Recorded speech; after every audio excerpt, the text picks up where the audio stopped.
Et bienvenue à vous, c'est Giant Kit, heureux de vous retrouver dans une nouvelle vidéo avec moi à Chenonceau, dans l'Indre-et-Loire, dans le département 37.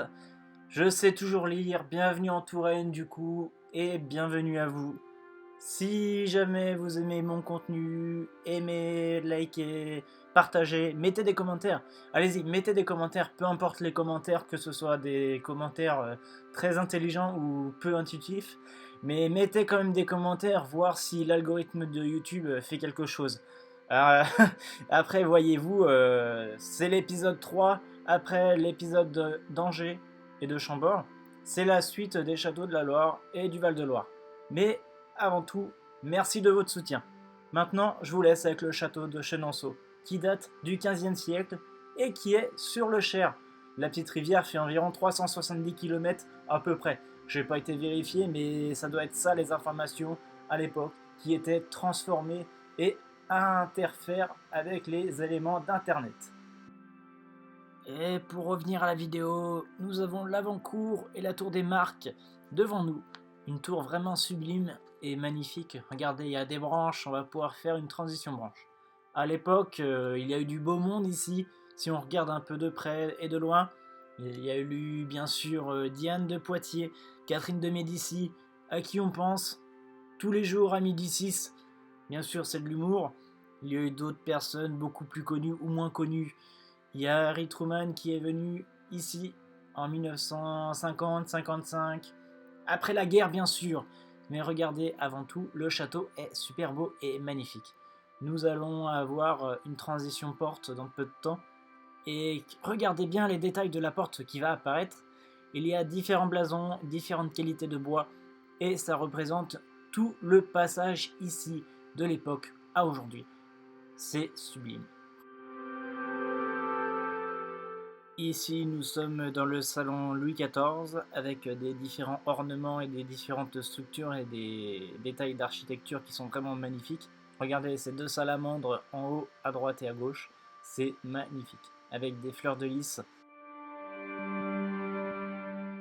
Et là, nous sommes dans le salon François Ier avec des magnifiques photographies, des portraits de l'époque qui sont sublimes, avec des cadres et le papier peint qui est vraiment très très beau. Nous sommes dans la chambre de Diane de Poitiers, qui est vraiment sublime, un lit vraiment magnifique avec des ornements et des structures au plafond qui sont super beaux, des tapisseries au mur qui sont superbes, des cadres et des portraits et des ornements au niveau de la cheminée. Alors je dis ornement, mais je sais pas du tout si c'est le bon terme et le bon mot, hein, vous voyez. Là, nous sommes dans les cuisines, qui est vraiment super beau et super bien entretenu. Il n'y a pas une trace noire sur les casseroles. Les pâtes doivent être bonnes, hein. Clairement, il n'y a pas de trace de cramé. C'est des bons cuistots ici, à mon avis. Très bon restaurant, à mon avis. À la suite, nous avons les magnifiques tapisseries d'Audenarde qui sont vraiment superbes. Avec des milliers de fleurs. Il y a des fleurs partout ici. Bon, je suis pas fleuriste, hein, mais j'aime bien sans aimer. Vous voyez les fleurs, hein, c'est pas trop mon truc. Je suis pas fleuriste, mais c'est quand même qualitatif et ça sent bon dans les pièces du château. Et ça entretient, ça fait vraiment un château entretenu. Ici, nous sommes dans une pièce où j'ai pas beaucoup d'informations. Il y a différents croquis comme on peut voir. Et bien sûr, regardez, relevez la tête. Enfin, attendez que je lève le stabilisateur. Et regardez comment c'est magnifique. J'ai pas eu beaucoup d'informations à ce sujet. Je sais pas trop qui a peint ça, mais regardez, c'est vraiment qualitatif, c'est magnifique.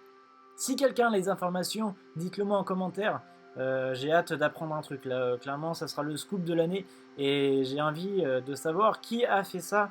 Et pour moi, je pense que c'est très important. Pour revenir à la transition branche, bien sûr, c'est important.